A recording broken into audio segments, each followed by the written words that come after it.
This is Lorenzo Alexander of the Buffalo Bills, and you're listening to the Cover One Buffalo Podcast. Good evening, everyone, and welcome to the Cover One Buffalo Podcast. Joining your partners in crime, Greg Thompson, Aaron Quinn. Aaron, I heard there were some failed crimes around Buffalo today. Yeah, a parent not kidnapping happened. It was supposed to be a kidnapping, and then some kid was just lying about it, because that's funny to lie about crimes. Yeah, just a disaster. Yeah, not fun stuff, man. But you know what? It's there's not a lot going on this time of year for your Bills fan. So I'm scrolling around Twitter anyway, and there's really nothing going on. I'm not a big Sabres fan. I know there's something going on with the Sabres tonight. I'll probably be a big Sabres fan once the bandwagon's worth jumping on, but I'm not there yet. So there's nothing for our football fans to consume. So I'll jump all over a news story that's breaking news. I am 1,000% comfortable saying I am only and exclusively a Sabres bandwagon fan. I was super pumped about the 7th, November. 8th, 9th, and 10th game in a row that they won. Yep. And I was even monitoring that, what could have been the 11th or 12th. And then I can't really tell you a whole lot that happened after that in the season. But like in that 3 or 4 game stretch of 10 in a row, I was all in. I watched the final 4 of that streak and pretended to be a fan. I was ready to jump on the bandwagon. Luckily for my life and time, I didn't have to. Yeah, but I'm ready. The next time the things go super, super well, I will be all about it, and I'll learn more about hockey at the time. Yeah, maybe we'll start a Sabres podcast. Yeah. Us stumbling through how hockey works and what the rules are and what's supposed to happen would be very entertaining. We would embarrass ourselves 10 times over. More than we do here? A little more, slightly more. Speaking of which, come on over and you can be like Aaron and I and try to educate yourselves with actual smart people like Eric Turner and others that do really good, intelligent work. And you can see the awesome beat writing from Rob Quinn, college breakdowns from Russell and Christian, awesome write-ups from Fernando. Just a great team over at cover1.net. Our app is getting some updates. You got a lot of good things going on. Both the Buffalo podcast you're listening to now and the Cover One Draft podcast. Just a lot of great things coming on. We can't advise you enough to jump on with the premium subscription. And I know where Aaron and I met was one area that you want to tell them a little about the premium Slack channel? Yeah, it's a site called match.com. Oh, wait. The other one. Yeah, no, okay. The Slack channel, right. No, I love it. Premium members have a spot. If you don't know about Slack, it's its own.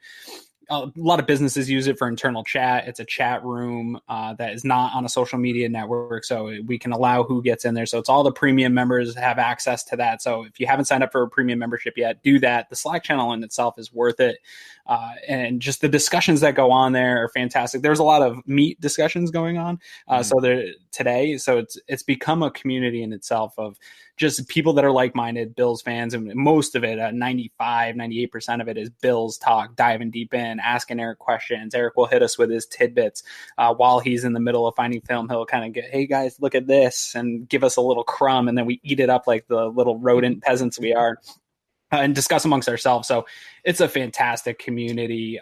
Some really good, engaging conversations, guys that make you really think about your view on the team. And it just makes you a better Bills fan. And that is what we are all about at Cover One, is trying to, all of us, make ourselves better Bills fans. And I think the Slack channel, being a member in that community, it's really helped me even in the Twitter world in trying to work on how I describe what I'm thinking in a social media platform and hone in on my comments and arguments and maybe change my opinion on some things that I didn't quite see the way I did before. So it's enlightened me as a Bills fan. And for that, it's been totally worth it. Yeah, I'll give a quick example. So today we found a post online. Some folks were talking about the rate of fourth quarter conversions or going forward on fourth down from coaches over the last 3 years. And it showed that we were a little bit surprised. Sean McDermott was in the top 10 for the scenarios where it made sense based on win percentage and the game within risk and, a certain time of the game and under 4th and 5, maybe something like that. So I had some criteria to it, and we were a little surprised, but it was over 3 years, and we posted it, and we're kind of talking a little bit. Well, one of our guys jumped in there and ran it for just last year to see that he was at McDermott was actually even higher, and that after Bean came in, I know they really built up further the analytics department and actually having dedicated analytics teams that, I know we talk a lot about the kind of old school, grind it out, control the line of scrimmage kind of game, and that's always what they're going to talk about. But that doesn't mean that they're not educating themselves on the right times to be aggressive, the right times to push those things. And that all came from the Slack channel today, and just kind of having people jump in and research things and then bring it back to the channel and kind of talk through it, and having a community like that wants to share those things and wants to talk as a group. It's really exciting to be able to kind of see those things come around. Yeah, absolutely. And it's nice. Like, I keep it open and it gives me a little notification. So while I'm working on something, I can't always be on Twitter, but between the amount of people that are in the Slack channel and the active community that is, I don't really miss anything because I get those notifications. And when I see something like, oh, hey, check this out, I'll pop over to Slack. And maybe the people that pay me don't love that, but I love that, even though it distracts me from my work. So I definitely recommend it. And there's also a Slack mobile app. So you don't have to be on your desktop. It can come to your phone. So I'm on Slack all day. Greg's on Slack all day. Our bosses hate it, but it's fun and you're going to love it. Before we jump in, we're going to continue on with our positional preview this week, getting into the hog mollies. But beforehand, I know there's a topic that always gets Aaron and I kind of anxious as we get in here. And I think we ended mini camp and the mandatory OTA portions on a pretty high note. I know we had a really rough start with some of the injuries, but things didn't get too much worse. They confirmed that all of the injuries besides Tyler Croft were relatively minor, and there wasn't any expectation that anyone besides Croft would be limited in training camp. Everyone was supposed to be back and ready to go full go. But now we go into the dark window, and this dark window is the scary time of the year where, whether it's worrying about a Zay Jones type incident or sadly what happened with Cyrus Kwanjo, players drag racing, getting that alert. The whole shady thing last year. The entire shady thing last year. This is that window where we really want there to be no news, which is hard for people like Aaron and I who have a job to come on here and talk about news. But we really want it to be quiet. So what are your thoughts on kind of the anxiety of this weird 6-week window? I hate it. And the thing that I also hate the most is we live in this time of social media instant where people have video all the time. People are taking video of themselves. I'm not going to say any specifics, but I've seen it on Instagram, players, Bills, and other teams of things where if I was a league official or a GM, it would be something that would lead me to say, hey, maybe we send a random piss test to this guy's house when it's that time of year. That stuff's happening, and it's such a weird time now in social media and just phones around at all times and all this stuff. It's stuff the guys in the 90s didn't have to worry about. And that's a conversation I have all the time on Twitter when somebody gets suspended for marijuana or something in public and they're like, oh, we don't need that kind of guy. And it's like, well, dude, the people that were playing football before these guys all weren't choir boys either. There just was cell phones on every corner. So that terrifies me, man, when I log on or I see some update to the Bleacher Report app coming through and it's a Bills update. Like, it better just be that the Bills are playing a training camp against the like, I want boring, the Bills are doing a wedding at halftime. That's the stuff that I want to see this time of year. Just the total boring PR marketing stuff that they're pushing out. I don't want to hear anything about anybody on the team except for some videos maybe on Instagram of the guys working out on their own. Yeah, I love those, and I'm excited. I loved hearing that Josh wanted, he was comfortable flying guys in or flying two guys to continue working out over the period here. I think especially him and Cole Beasley are going to get together because they didn't get a lot of live reps, so it sounded like that was going to be a priority, which I love the idea of, and I love hearing that Cole is bothering the crap out of Josh and constantly hitting him up with ideas and wanting to talk and running through video clips and things like that. That it's great to hear that kind of camaraderie. I know one of the videos that scared the crap out of me right after the draft. Ed Oliver went out with Jordan Phillips, and they were working on Jordan Phillips' dogs who were getting trained, and he had the police suit on, like the huge padded canvas suit where the attack dogs can come, or not attack dogs, but the dogs can be trained on how to attack if needed. And I'm like, no, we just drafted him 9th. I don't want him getting attacked by dogs. That's not necessary. So yeah, I'm just petrified at this time of year. I hate having to have that anxiety of, God, I just don't want to hear anything. And sadly, I don't think we've had a clean year for 5, 6, 7 years now of not having some kind of news pop up. I'm sure if we look around the league, I don't get to follow all 32 teams in the same way. Like, I definitely pay attention to the NFL, but I'm sure the majority of teams have something this time of year, and hopefully they can steer clear. And you know what I like to see too, outside of like guys getting together and working and stuff like that, is these guys enjoying themselves, is actually taking this time, because I know fans get on these guys about, oh, I want to see them training and getting together and working, but these guys work all year. This isn't the way football was back in the day, where when they got to training camp, they came to training camp to get back into football shape. These guys arrive to training camp in peak physical condition because they are working all year. You see it with like Jordan Poyer, for instance. You'll see him having lavish vacations like he should, a young millionaire guy with a beautiful wife. He should be enjoying the Caribbean and things like that, but you'll also see him working his butt off while he's there and stuff like that. So these guys are working all year long. I think it's fantastic that they get to enjoy the fruits of their labor for this short window. Really, it's not a long window that they're not working on their craft. So I hope that they're all enjoying it and taking it all in, because, you know, man, you're a hardworking guy in a big corporation, and sometimes it's good to clear away from that and before you come back into it full swing and get your mind right and ramp up for the season. No, sometimes, honestly, it's just to decompress. Like, sometimes you can get into such a rut of the same routine of things. And I know obviously mine's too much playbook. Yeah, but way different than their world. Now, I'm not trying to compare myself to what they're doing, but just that idea of when you're in a 24/7 role that you can get phone calls at any time and involved in anything, it's easy to just let that dominate your life. And sometimes it is nice to step away. We just hope that the guys are able to do it productively and in a healthy, functional way. I hope they do step away from it and let their bodies decompress, let their bodies rest up, stay fit, do what you need to do, but then get ready to hit it full go and be ready for that. And I just pray that we have a really boring stretch between here and training camp. Yes, absolutely. And it's the worst of it. So bear with us here, guys. So speaking of which, a new segment that we're going to be trying to test out here over the next little while, we opened up a hashtag called #AskCover1. So I know that Eric actually took that and ran with it and did an awesome video breakdown on a few of them.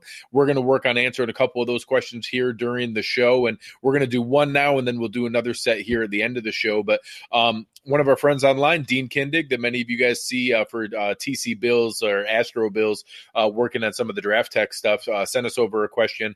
I'll kick it to you, Aaron, and what you think. He was talking about how he ranked the slot receiver depth, and he had it as Cole Beasley, Nick Easley, Isaiah McKenzie, David Sills. And now I know he's missing a name or two that I would view in there. But what were your thoughts on how you would view how you think the team will rank the slot receiver as a standalone position, or how you would see the depth being managed there of who you think are going to get snaps out of the slot? Well, I really think outside of Cole Beasley, when he's being in that inside traditional slot role, I think receiving positions in this team are going to be almost like the NBA is, where it's going to be a little bit positionless. And that's a good thing. I think they're going to be able to kind of line guys up and not get, this guy's always here and this guy's always here, and that the defense can say, oh, we're just going to follow him. You're going to have to go find these receivers if you're going to try to follow a guy, because I think they're going to be able to move these guys around a little bit. But if we're just talking in the straight fantasy football type, Madden, roster prediction, who's going to be that third slot wide receiver kind of guy, I think Beasley's definitely the guy. I think Sills is over Easley and McKenzie, just as far as possibility to even make the team if we're talking about a depth chart. I don't really see Easley and McKenzie as guys that are going to make this team, and if they are, I mean, I can see easily getting on the practice squad. I think McKenzie's on his way out. I just don't even see a role for him now that they have John Brown, Foster's increased role. So I don't see him there, but I think Zay Jones is a name that didn't get mentioned in the slot role. He's done it. For me. Yeah, he's done it. He doesn't have that traditional Beasley, but he is more athletic than I think people give him credit for. And I said this in the Slack channel. People are down on Zay, man. I think with all the tools they added, that's great. But I still think Zay Jones is the most well-rounded receiver in that room. And maybe he doesn't do any of the things that these other guys do that at the level that they do it at, but none of the other guys do all the things that he does. Yeah, I think he's by far the most well-rounded of the group. He's not as fast or as twitchy as some of those guys. I don't think anybody has the separation skills that Cole Beasley has. So I think what you were saying earlier was could easily ease himself onto the practice squad. Yeah. I agree. I don't realistically think they have a shot to make it. I've seen some people I respect project Isaiah McKenzie to make the roster, which is a little surprising, and a few that I was shocked to project Ray McLeod making it. So one, I would put Ray in the slot. Sure. I would actually have Ray McLeod on here ahead of Easley or David Sills, there with Isaiah McKenzie. But I actually think the Zay Jones is equal with Cole Beasley, and that both of them are going to see the majority of their snaps in the slot. Even though I think Zay is going to play a lot more outside of the slot than Cole does. I think Zay is going to see the most variety of any of the receivers. What you were talking about, kind of that positionless role, I think he's the most transferable, where I think Brown and Foster, the vast majority, are going to be on the outside unless they have a set where I'd love to see what a defense does if we have both of them on the same side of the center, and one in the slot, one in the outside, running some crazy routes. Whereas Cole, I think short of motion and really getting a matchup that they like, most games he's going to be in the slot. I think Zay is going to change from game to game. We're going to have games where he's, we're going 4 wide a lot and he's in the slot all the time. Other ones where he's out wide all the time. I think he is going to play a lot of snaps and be out there, but he's probably our most versatile guy. So I would list him still as having probably the second most slot snaps on the team behind Cole Beasley, but still having a lot of versatility around there. And the nice thing about Zay too is he gives you that flexibility where, say he's lined up in the slot, he's a good blocker too. So he adds a blocker on the field. And if they're trying to establish the run, that's something that you have to account for, because he can beat you as a wide receiver, but he can come in and lay a hat on you in the run game. So that versatility matters to the coaches. So I know people love the speed. They fall in love with the speed of John Brown, Robert Foster, and then the separation of Beasley. But I think Zay is not getting the credit that he deserves online for what type of role he's going to have in this offense, just because of the amount of things he can do really well. Okay, so thank you to Dean. We appreciate that question coming in. You're going to see more of those coming up here, just trying to interact and make sure we're talking about the content you guys want to see. We'll hit another one of those here at the end of the show. But now we're going to jump right into our continued positional previews and getting into the offensive line. So obviously we talked a little bit before. Aaron put up an awesome graphic that got a lot of interaction online, kind of talking about different combinations, but that was before the OTAs and the mini camps. Now we've seen a little bit more where we've seen that it seems like Cody Ford's first crack at it is going to definitively be at right tackle. We saw a little bit where Quentin Spain, they were very comfortable with him on the right side. We assumed it was just going to be the left. But the left side, almost every single day, was Deion Dawkins at left tackle and Spencer Long at left guard. And we know that Mitch Morris is pretty much the only rock solid definite, which is him at center. So let's kind of talk through a little bit about maybe what you saw that changed, anything in your opinion, from before the mini camps to now, before we get into maybe projecting anything there. Did you learn anything new, or did it change any of your assumptions or predictions on the line coming in? For me, it was hard because I wanted to find a tidbit, I think, in minicamp, but of all the units that really got hit the worst with these minor bumps and bruises and injuries, obviously you had Morris out for a while, and so that slid some guys around. They tried Feliciano, I think, at center. They tried some different things at center. Inseki, I think, missed some time. So then they tried some different stuff there. So I think their hand was a little bit forced in how they may have wanted to do things, what they were able to do. It was giving us a look of what they're really thinking and how they want to split these reps come summer. I do think that they want to try Ford out at right tackle. It's what they said. And I think that they have been pretty consistent in what they say in the press conferences. They're not just coach speak. They're not just trying to throw fluff out there. I think they are pretty consistent in telling the truth. But I think really once we get into these dog days at camp, I think Inseki's going to be the guy. I think it's going to be hard for him to get beat out. And I think it's going to come down to even though Nseki's going to be the guy, I think it's going to be hard to keep Cody Ford off the field. And coaches are going to say, we've got to find a way to get this guy in the field and let's try him there. I think he's going to get some reps on the inside this summer. So I just think that OTAs isn't a big enough window, and you had guys hurt. So I wasn't really able to pull anything that I can take into training camp and say, man, I really think that this is going to be the line.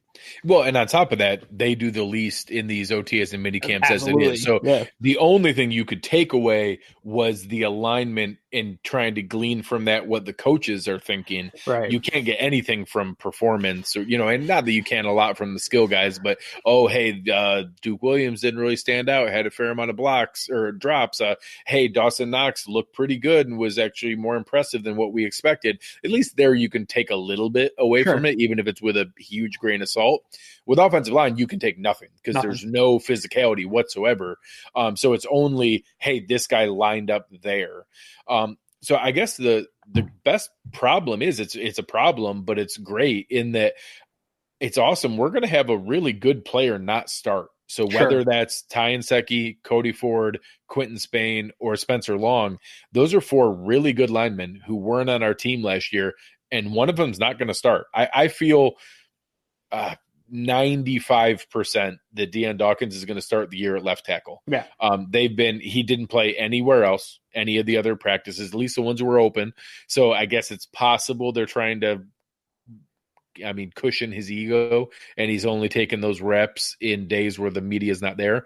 We'll find that out pretty quickly, maybe a week into training camp, but I doubt that. So it seems like Morse is rocks out at center, and that I think Dawkins seems pretty locked in as left tackle for at least week 1.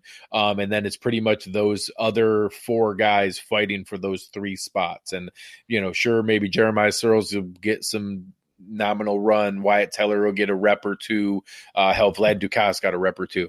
But really, it's going to be, does Cody Ford play tackle or guard? Can Nseki's veteran presence beat out his physical potential?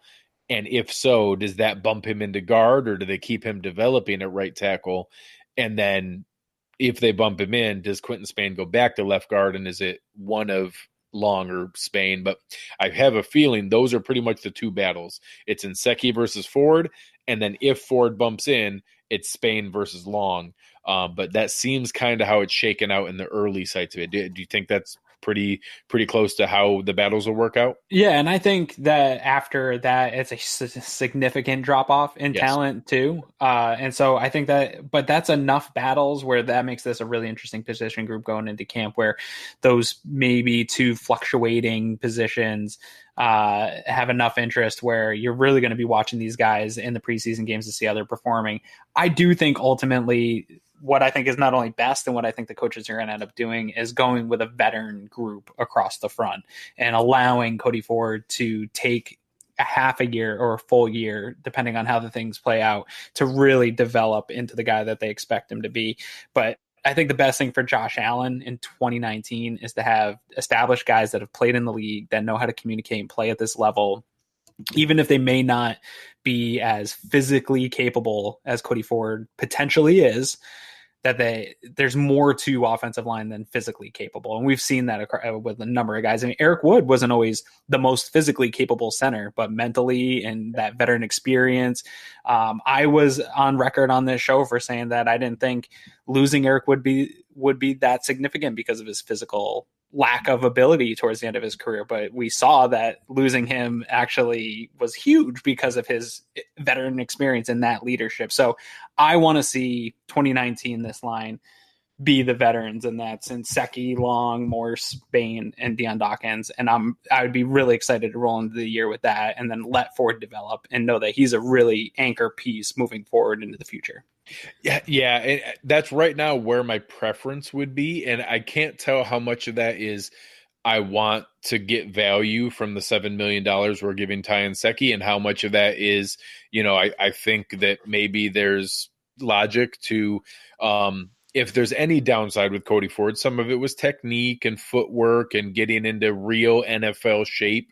And you saw some of that this offseason from Deion Dawkins, that, maybe there is a benefit of letting him kind of learn, even if he's kind of an overqualified backup.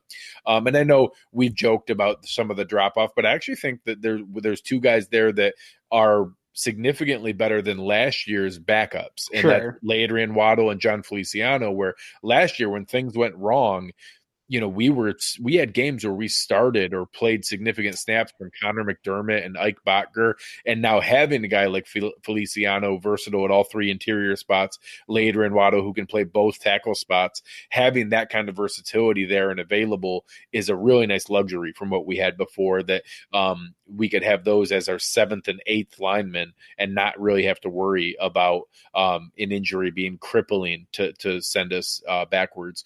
And then maybe they can ease in with some of those things as a 6th lineman, running jumbo sets, getting Cody Ford some snaps. And then maybe it's kind of like a Milano idea that week 10 or 11, we see that, hey, Ford's really picking it up and his physical potential is just too much to deny, and we have to give him a shot to get on the field. And then that's a great problem to have if they feel like that's something they can look towards. So I just love the fact that that's the kind of debate we're having, rather than holding our nose and figuring out, gosh, who's the least terrible of the options we have here. It's a luxury we haven't had in quite a while. Yeah, I have a tough time saying Feliciano and luxury in the same sentence. I get what you're saying, though, like as the 7th or 8th guy, yes. I don't know that he's a lot better than Vlad Dukas as far as a player. I haven't seen it yet. I want to see it. They obviously saw something in him with the amount of money they brought him in to be in this position, and they said he's competing for a starting job. So they see something in him I haven't seen yet. So hopefully that you're right and that he is a luxury. I think another scenario where Ford gets on the field is a Deion Dawkins struggle. He did struggle a little bit in year 2. I think they are absolutely giving him every opportunity to be the franchise left tackle. I think they're going to do that all through the summer, and that's going to trickle into the season.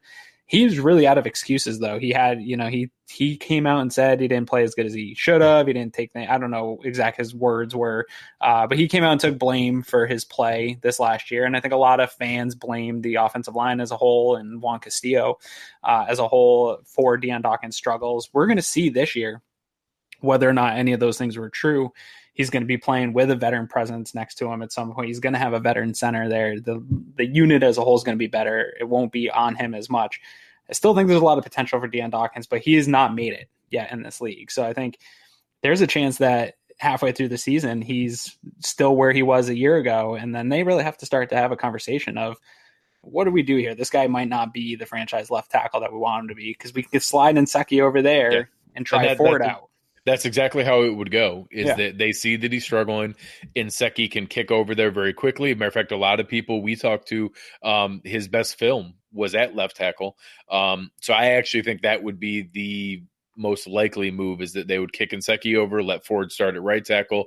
And honestly, right now, long term, obviously Deion has much more potential than Ty Nsekhe. But in 2019, I don't know that there's a huge difference between Deion Dawkins and Ty Nsekhe at left tackle. I'd love to be wrong and that Dawkins is ready to take a material step forward. But I mean, from everything I've seen, I don't know that there's a material difference between Ty Nsekhe and Deion Dawkins starting at left tackle. And maybe if that's a draw, maybe that's where we're better with Cody Ford starting at right tackle. So it's an interesting problem to have. The hard part is, I know some fans will chime in and say, oh, then trade Deion Dawkins. Well, if teams see that he's not good enough to start for you and you're benching him, you pretty much also milk all the trade value out of it. So it's one of those things where either he's going to work out and it's going to be great for us, or he's not, and we'll have to deal with that.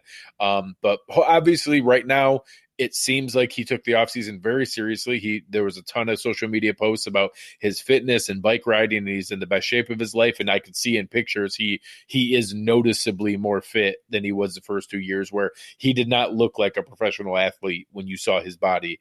And certainly still looked very much like the chubby O lineman that you would see in some areas, not the Tyron Smith O lineman that you see for some teams. Right. But we need to see that translate on the field. We need to see that translate in technique. I've seen it before where social media gets excited. I got excited last year the way John Miller looked when he was training with Shady McCoy. Oh, He looked like a that thick made me brick sad thinking wall about. Yeah, he was throwing dudes out the club. all over the place. 2 years ago, I remember people reporting live from training camp how great shape Shaq Lawson was. Shaq's gonna have a huge breakout year. This guy looks the part. Looking the part's part of it. You definitely have to do that and get out there. And it sounds like maybe I'm coming down hard on Deion Dawkins, and I'm not. There's definitely potential there. There's tons of good tape. There's some bad stuff though, and I don't know that he's the guy to be a franchise left tackle on. This is the year to figure that out for him. So he's on the hot seat probably more than anybody in the offense, in my opinion, to really prove it. They've put good players around him. That's not an excuse anymore. They brought in supposed good offensive line coach, so that's not an excuse anymore. He's had this whole offseason to get in the shape that he said he wasn't in.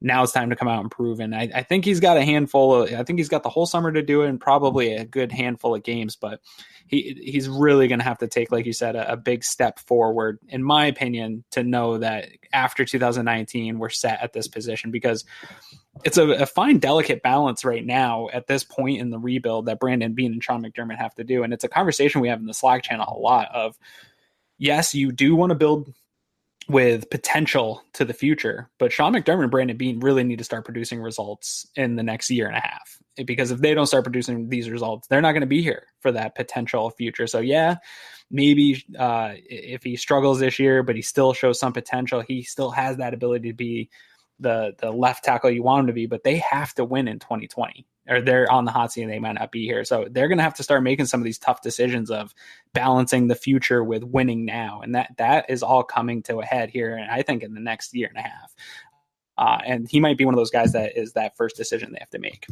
Absolutely. And I think we have a lot of good guys going in the chat right now. Khalid and Kreese and Wayne's in there. We got Nick Lowe. Everybody's talking about the same kind of thing, in that it's what we talked about. You try to kind of dial me back. Sometimes I get a little excited about the depth and who they added. And that it was really, really bad last year. So bad. But at least they're showing that they took it seriously. Now, it doesn't mean everybody they added is going to be great, and I probably let myself get a little too excited that they're all going to work out.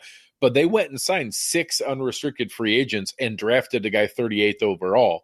It's hard to do more than that from an investment standpoint. That's, they showed everything that they had. We did keep the 2 reasonably talented guys in Deion Dawkins and Wyatt Teller, but then they went out and got it. We had kind of braced everybody all leading up to free agency that, hey, this is going to be a 2-year rebuild. You can't add 4 new starters on the offensive line all at once. What if we whiff on the top 2 centers? Brace yourselves. It might not be that fast of a turnaround. And holy crap, they added 6 guys and drafted a guy 38th and the highest paid center in the league. And, that's all you can ask for, is that they invested in the position and gave a new offensive line coach and Bobby Johnson 2 new assistants that are along with him to kind of help rebuild that. They added everything you could possibly ask for from an investment standpoint. Now we just need to hope that they evaluated well and added the right people. But you can't ask for anything more than, restocking to that degree. Yeah, and some of the success of the offensive line is going to come in the continuity. And I know fans don't always love hearing that word, but it's really, we want to get this established as quick as you can in the summer and start to get that continuity and that communication across the line, because I think this position is just like every other one that we've talked about so far, where I keep coming back to, they went from one of the worst units in football a year ago to a very average unit overall. And when they first started signing all these guys, I saw some people taking to Twitter saying this is going to be a top 5 offensive line in the league. That's crazy to me. I don't think that this is, when I look at this line, I see, wow, this is one of the best units in football. But I do see, and we talked about it, I think last week, I think they went from in the 30s to maybe below average, right around average, which is a significant jump. Really all they need is the difference to win 3 to 4 more games a year. So I'm excited about the jump of the guys that they brought in. So I don't know that fans should expect we're going to come out and dominate and Josh Allen is going to have all this free time in the pocket just because of the names they brought in. But I do think that you're going to week 1 see a substantial difference from the poor play that we saw a year ago. Yeah, and I always joke, I'm old comedy, but the bit from Eddie Murphy, when the starving guy comes in, is like, oh, that cracker was so good. Was that a Ritz? When you haven't had anything in so long, it's what you see looks like it's amazing, even though really we're going from the worst offensive line of the entire league to now, hey, look, we're average. But average would be great. I'll take average. Average would be lovely. And I know that a lot of guys were in here, and we had a couple questions come in. John Roberts had asked as well about maybe making a statement early on, and Matthew Ronkowski was asking about when we're going to see some of those things happen. I think that there's going to be a fine balance between the competition that we talked about and the continuity you just touched on. And how long do you think they can wait before they make that call and start letting whoever they decide those top 5 guys are start to gel together? Even if it's maybe not a definitive clear winner per se, they just have to make a gut call. How long do you think they can afford to wait to make that call to let those top 5 guys gel? That's going to be a tough one. I mean, I think the practices in Carolina are going to help a little bit this year because that stuff gets a little ramped up more than the practices you have against each other. But training camp nowadays with the rules and the CBA, it's very hard, I think, to really judge your team from a physical standpoint. And the games aren't much, right? The preseason games aren't always the best indicator too. I think we've talked about it a few times on the show of the how much McDermott values veterans on this team. So I think you're going to see those guys, the veterans, roll out as the starters, as the guys getting the most chance. I think you'll see Ford kind of get what the Josh Allen treatment last year, where he comes in for some reps and they start to kind of increase that workload and those reps for him. But I think they try to give the veterans every chance to lose their jobs that they can. And I don't know, man, maybe the second game, you start to see some kind of switching up if a guy's not really pulling it after the first game or something. But I think that they try as hard as they can to allow the veterans to lose their jobs. They talk about everybody's got to come in and earn it and that it's an equal playing field. I don't know that's entirely equal. I think the veterans do have some seniority and that is something that matters to this coaching staff. And they're going to allow those guys the opportunity to lose the jobs before they get handed to a younger guy. Yeah, I agree, and I think that they showed that. And even I know, it might on the show that when both of us had the chance to go on with Joe Marino, he talked about even how silly it looked last year when they were giving Ramon Humber equal reps versus Matt Milano. That was one where we knew what the outcome was going to be, let alone ones where it's a genuine competition. They are going to default, at least initially, to those veteran guys. So, we should expect to probably see Spencer Long and Quentin Spain get every chance over Wyatt Teller. I know we have some guys. I'm not personally a huge Teller supporter, but there are plenty of guys who are and want to see him get a chance because he did show some glimpses of potential going into his 4 or 5 games that he got started at the end. Do we have any Garrett McGinn fanboys yet for training camp? Just give it a minute. It's some Brandon Riley conversions coming over, looking for somebody new to cling on to. That's right. Hell, they could take him over Tyree Jackson. I'm just not ready for those guys. But yeah, it's that kind of thing that I think we're going to see that kind of development. And I think that you're right. That's right where I'd like to see it too. I'd love to see them walk into those 2 joint practices with Carolina. I think it's August 13th and 14th. With their idea of the starting 5, because that lets them practice that whole week. That lets them go into the 3rd preseason game where they play, the full whole first half. They're going at halftime, kind of go through the reps there, come back out for one more drive in the 3rd quarter. Then they get 2 more weeks of practice because they're obviously not going to play in the 4th preseason game. But they get 2 whole weeks of practice after that. So you're talking about 3 whole weeks of reps in practice, an entire preseason half to work with leading into that first game. So that's about the gut call for me is, short of using those live practice, joint practices with Carolina on the 13th and 14th leading into week 3 of the preseason as a final tiebreaker. For sure, walking out of those practices, you have to have it going into the game. But ideally, walking into the game, we need to have that as the call there at that point, even if they're not sure, even if it's not definitive and they haven't said, Quentin Spain has blown Spencer Long out of the water, even if it's 51-49, just out of respect for Josh and out of respect for Dable and out of respect for the communication of the five guys across the board getting a chance to work together. You got to, fish or cut bait. You got to be able to make that call and let them move forward at that point. Yeah, because it really is, out of maybe all the position groups in football, the communication and who's playing together matters the most, in my opinion. And when you start really tinkering with things, or even injuries really cause a lot of problems, and you're only as good as the weakest link on the offensive line. So all that stuff matters. Something interesting that I kind of want to talk to you about, we haven't talked about this at all. I think it was Chris Trapasso from CBS Sports on his Twitter today. Somebody was asking him about Ty Nsekhe. So a guy that we haven't really touched on and is really interesting to me, and I don't know if I'm sleeping on him or if I'm right in line with him, is Ladrian Waddle. Comes over from the Patriots. I think he's a career backup swing tackle. Nothing more. Maybe not even a guy that makes this roster, depending how the numbers shake out for him. But he does provide some of that depth and versatility that you're talking about, a luxury big man on this team. Say Ford comes out this training camp, is really dominating, establishes himself that, hey, this guy can start in this league right away. You have Waddle there that can be the swing tackle and play either position in a bind. With the news on Trent Williams, this was a question that was posed to Trapasso. Could the Bills trade Nsekhe back to Washington and get any value out of a guy like that? I will say, I didn't think of it until I saw that question. It's crazy. Absolutely a crazy Madden topic, but I will say, when they signed Nsekhe, they didn't think they were going to get Cody Ford to fall to the second round. They were trying to trade for Cody Ford from pick 20 on, because they had him as a top 15 graded player. It's not insane, but it certainly would be weird to see that kind of move.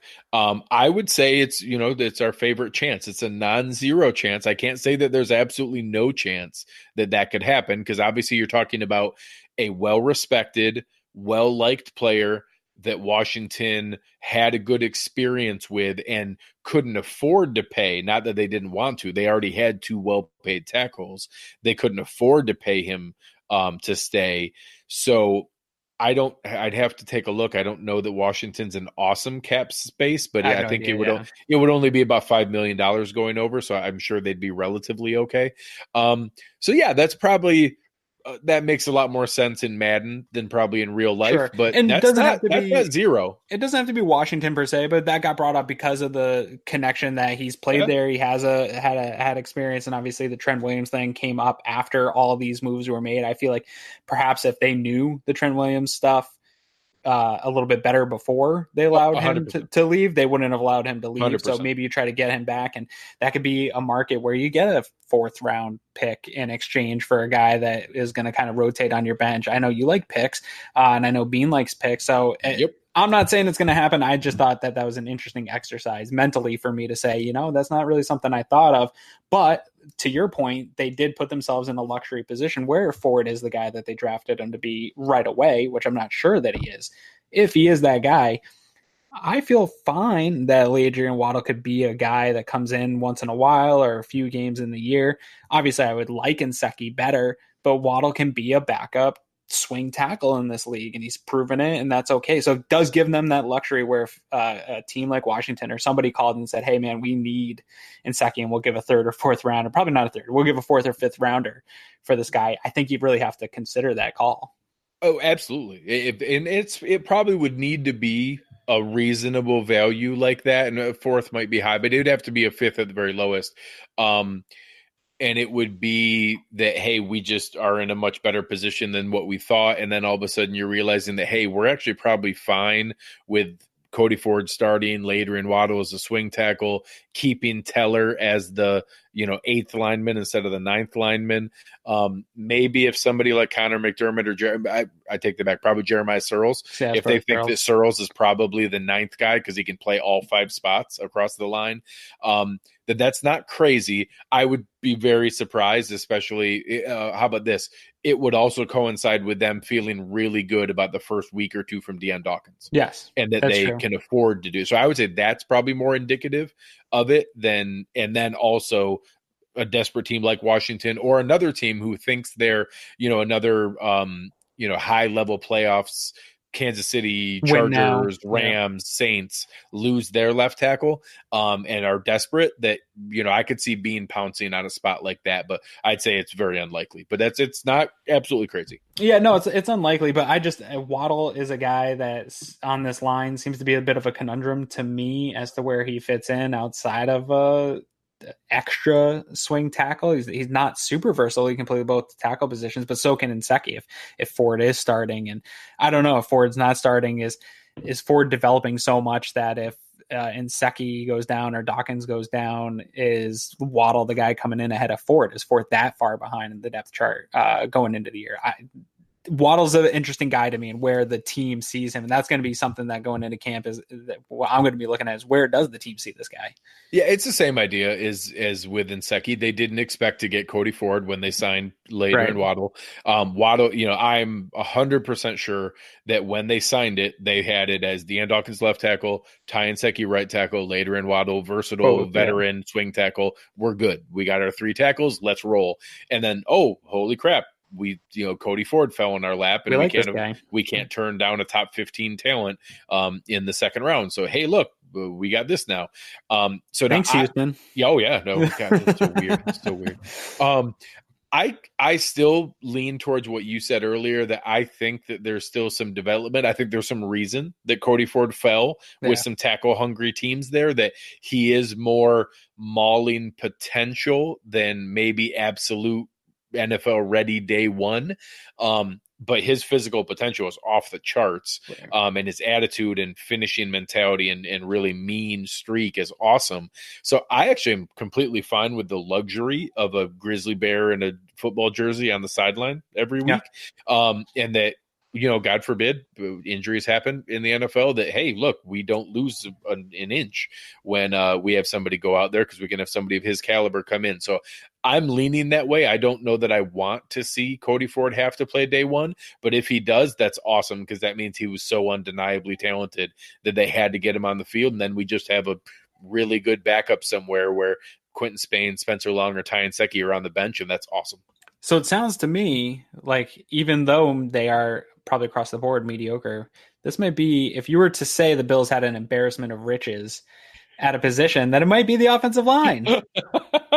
It is. It's so funny that we now, and again, you're right to kind of dial me back in some of those areas, because John Feliciano not only is pretty close to Vlad, he is Vlad Ducasse, in the sense that Vlad Ducasse only got signed because he was the available veteran who knew Bobby Johnson's system. What do you think John Feliciano and Adrian Waddle are? They are the available, reasonably priced veteran free agents who knew Bobby Johnson's system. Feliciano played with Bobby Johnson in Oakland. Adrian Waddle played with Bobby Johnson in Detroit. They both were available for a reasonably priced veteran price tag, and they came aboard because they can help teach everybody else the system. They can step in day one knowing the scheme and the approach and the technique, and that's why they're here. So they not only are pretty close to Vlad Ducasse, they are. Now, do I want to argue that they're both 105, 110% of Ducasse's talent? Yes, my heart wants to argue that, but I don't really know that. Are they actually more talented than him? I don't know. Vlad Ducasse became a popular punching bag, but he actually graded out pretty decent in some games and has kicked around the NFL for that long for a reason. Feliciano and Waddle are the same. They've kicked around the NFL and stayed on NFL rosters. They're probably not materially better than what Vlad Ducasse was. They're just the shiny new thing, and that's different. Yeah, they're different new shiny things. That they're probably not materially better than him, but they know the system, and they're now a good fit, and they can help from a culture and a technique and scheme standpoint. But the two guys we just brought up, Feliciano and Waddle, plus a guy like Wyatt Teller, when those are your 7th, 8th, and 9th guys, that I actually think is a material change over last year, where those are 3 guys who probably are legitimately NFL caliber. If we cut them, someone else is going to pick them up. I'm confident saying that if we cut John Feliciano, Wyatt Teller, or Lader and Waddle, they would not remain unemployed. They would get picked up immediately. Yeah, Russell Bodine. Those are all guys who are like 7 through 10 on our depth chart. We're going to cut 1 or 2 of those, and they're going to get picked up the next day. We haven't had that issue in a decade, where we've had guys at the back end of our offensive line who can't play for us are going to get cut, not even backups, that are immediately getting scooped up by other teams. That is a nice bonus. And that doesn't mean that now we have the Cowboys line, or now we have some amazing offensive line. It just means it's a huge step up. And then we not only had a huge step up from terrible to average, but we also probably went 7, 8, 9 spots deep in average, where that is a nice luxury that I would say we might have an above average depth in there, that our 7th, 8th, and 9th guys might be better than 15 or 20 other teams. Yeah, we have starters from last year that are pissing off their new coaches and barely able to hang on to starting jobs. Our boy Jordan Mills over there struggling to already keep his job in OTA. So, it's a huge step up. I'm really excited about this unit. And it's going to be a fun summer to watch how this shapes out. But I think ultimately, kind of just to circle back throughout the whole thing, my big wondering is mostly on Deion Dawkins. I really think he's super on the hot seat here this year to really prove that he's the guy for that position. And they've like I said, they put them all around him, and they've actually got guys that could come in and replace him if they need to. And I can't wait to watch how he responds to this, because he sees it. I'm sure that McDermott's been real clear about it when they in their sit downs in the office. Look, man, you really have to step it up. We have guys that are ready to take over this job for you. So this is it for you. And I can't wait to see how he responds to that this summer. And that's probably the thing out of this group that I'm watching the most, because if he really takes a step forward and establishes himself as a franchise left tackle, that's a huge solution for the Bills that they don't have to worry about going forward. Well, and even from him personally, I would say maybe Shaq Lawson, but probably not even Shaq.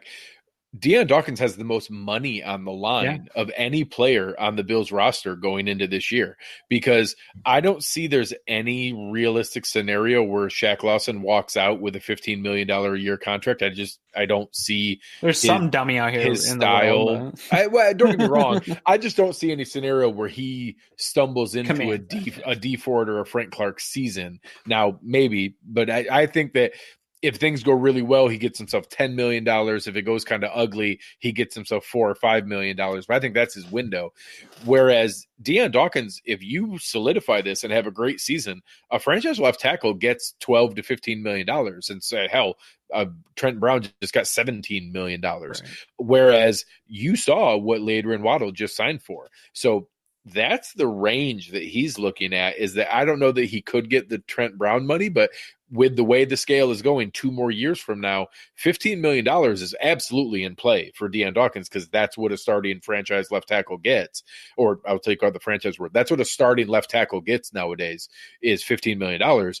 Or if it goes poorly and you get benched and go through the season, and at the end of the year you get cut and then become a free agent, you're probably looking at the 2-year, $5 million deal that Lader and Waddle got, and like $2.5 million a year as your contract. And having that kind of range of a $12 or $13 million gap between what you could make and what you could end up at, I think he's got pretty close to the biggest range of any player, any realistic range of any player on the roster this year. And I'm fine with that, because money's a perfectly reasonable motivator for anybody. It's the best one in the whole world. It's my favorite one. Yeah. But, I realistically think that that's the kind of season they need. And with that there, you saw him take it seriously this offseason. I think the conversations you touched on are very real, that they've pulled him aside and said, listen, you have to do this right now. Yeah. I think he knows that. I think he's putting every ounce of himself into this season, and we're going to see what he's capable of. And then that's going to be the truth. I don't think that we're going to get that, oh man, I didn't know I needed to be ready. I think we're going to get everything he has. Yeah. And if it goes well, it's because he's ready to do it. And if he doesn't, we can, Brandon Beane and Sean McDermott can tell themselves, honestly, we told him everything. He knew what he had to do. He came in, he gave it his all, and he just doesn't have It's just it. not it. We got to move on. So I think that they're going to know and be able to make an informed decision either way. Yeah. And I love that. Let's do it. Let's figure it out and move forward, because I've said it a number of times on this podcast. I'll say it till the season runs out. For me, it's not about 2019. I do think they'll be competitive, but it's all about 2020. And I want to figure that position out going into 2020. I want that position solidified for Josh Allen. If that's Deion Dawkins, fantastic. If it's not, let's figure it out and move on. All right. Well, wrapping up for the O-line preview for today, we're going to wrap up with a couple more rapid fire Ask Cover One questions. So we had an awesome chat tonight. Cody, Maestro, Matt, everybody was in there, going crazy, giving us a ton of good feedback today. Please, whether you're on Facebook, whether you're on Instagram, whether you're on Twitter, use the hashtag Ask Cover One. Throw out some questions to us. We'll answer them live on the show. I try to answer some from the chat as the show's going. We'll put them out there. We can kind of prepare those. Eric actually did an entire video breakdown using the hashtag AskCover1. So please check that out. Be able to take a look at what we have going on. I'm going to throw a couple here that I'll answer and a couple that I'll kick to Aaron. This one came from Snake Pit 41. Love the name Snake Pit. That's fantastic. I'll answer the first one, then I'll go to you on the next one, Aaron. Fine. The first one, where did the Bills defense place in the NFL if Oliver has a defensive rookie of the year season? And what about it if he's a backup or mediocre? I'm going to say that I don't think Ed Oliver is the deciding factor of how good the defense is. I think he's a little more of a cherry on top. I think the defense is going to be very good regardless. I think he could be the difference between them being exceptional and them being really good, just because we did see some of the gaps in Kyle Williams' play. He was always the amazing locker room leader, but he lost a little bit off the fastball for his first step quickness. If we all of a sudden get that back and he's penetrating and wreaking havoc in the backfield, with the way our back seven is from a speed and coverage standpoint, that could really open things up to be able to let Jerry Hughes finish some of those sacks, a better season from Trent Murphy, some of those nice finishes from Zoe. He could be a really nice piece there to be able to do that. But I think he's more the cherry on top than maybe the defining reason of whether we have a great defense or not. Moving on to the next one. This one's for Aaron. Do you think Jerry Hughes will maintain a similar level of play over these next 2 years he got extended in his contract? Do you think that's reasonable to assume? Yes. I have no reason to think that he's going to drop in production. I don't care about sacks, whether or not he gets double-digit sacks. I think pressure-wise, he's going to continue on where he was. I have seen nothing on the film that shows that he's going to slow down. And in fact, I can see his sack total increasing with that, to the conversation before with Ed Oliver. And so I totally expect to have at least 2 more good years. I think you could milk a good 3 years out of Jerry Hughes as an NFL player still. Absolutely agree. We'll do one more each here. Could Matt Milano and Trey Edmonds be a top 3 to 5 linebacker duo in the league next year? I don't think that's crazy. I think it's a little early. I think Matt Milano was arguably our best defensive player for a stretch last year before he got hurt, and was right there with the incredible talents like a Trey White and Jerry Hughes. So I think he's already shown the flashes of that if we get consistency. And Tremaine Edmonds, if you look at him in games 1 and 2 versus games 13 through 17, he was a totally different player. And if he shows that kind of capacity for improvement and development, that's not crazy that we could have a top 5 linebacker duo in the NFL. They are very much the modern scheme of what you want from a speed and versatility and sideline to sideline coverage that have a lot of potential. That's the plan, how they drew it up, right? Absolutely. Yeah. All right, last one for you, Aaron, to close this out. Who do you think is the most likely to start at cornerback 2 this year with what we've heard out of camp? Oh, man, I think most likely from what we've heard, I think Levi Wallace is his job to lose. And I think it comes back to not so much as the veteran presence, but he was the guy at the end of the year that finished strong. And I think that, again, they're going to give him every opportunity to lose that job. And we've already seen with Gaines, the best availability is availability, and he's already been unavailable in OTA. So I think it is Levi Wallace's job to lose, and I think he does enough to hang on. I don't disagree. I think the couple flashes you heard from Kevin Johnson maybe gives Sure, a run at it, but yeah, I agree. All right, let's wrap things up for the day. Where can the people find you? Anything that you have going on, and what should they be looking for when they follow you on the social medias? Nowhere. Leave me alone. I'm sick of all you people. No, follow me at Aaron Quinn 716. You can hear me dogging on Chiavettas and Loganberry and Sponge Candy like I did today. You can come tell me how dumb that is. I'm all here for that food stuff. But no, you can find me engaging with Bills fans and just having fun on Twitter. And then you can find me, like we were talking before, in the premium Slack channel. I'm in there all the time, so come find me. Myself as well. You can find me on Twitter defending Chiavettas because it's a perfectly reasonable way to eat chicken, you monster. You can find me at Greg Thompson, GregTompsett, having a good time with Bills fans. Working on maybe an interview for next week with some new exciting people in the Buffalo Bills media here, and looking to maybe set some of that up. We'll be looking forward to some more shows. Aaron and I will keep you company as we fight our way through this dead period before training camp, but looking forward to it. If you guys have a moment, please go out and give us a rating and a review, whether it's on the Android, Spotify, iHeartRadio, iTunes, wherever you're listening to us on YouTube. Give us a like, give us a follow, give us a rating. It really means a lot. It helps us. Tell somebody else about the show, tweet about us, put it on Facebook, write a letter to your grandma, whatever you do. Let people know about what we have going on. But we'll be looking forward to having a lot more fun. We may or may not have a show next week. It might be an interview show. We'll see what's going on. As Aaron said, he's got some family in town, so we'll make it happen for you guys. Thoughts and prayers for me, you guys. My mother's coming into town. Please pray for me. Best of luck surviving that, Aaron. But had a great show tonight. Looking forward to it. Talking again soon. Thanks, everybody. We are out.